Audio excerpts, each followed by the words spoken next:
এরপরে প্রশ্ন হলো, আমাদের একটি গরু আছে, হঠাৎ অসুস্থ হয়ে সকল পশম পড়ে গেছে, এটা দিয়ে কোরবানি করলে কোরবানি হবে কিনা?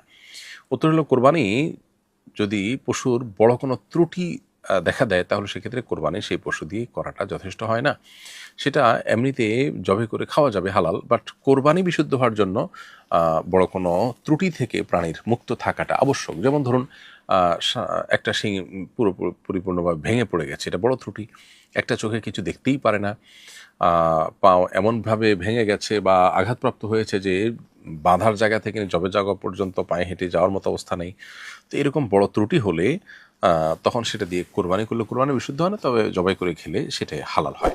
ঠিক এরই অংশ হিসাবে কোনো পশুর যদি সমস্ত পশম পড়ে যায়, তো সন্দেহাতীতভাবে এটা বড় ত্রুটি হিসাবে বিবেচিত হবে। এটা বাজারে যেমন দাম পাওয়া যাবে না, এটা কোনো মানুষের আগ্রহের জায়গা কেন্দ্রবিন্দু থাকবে না।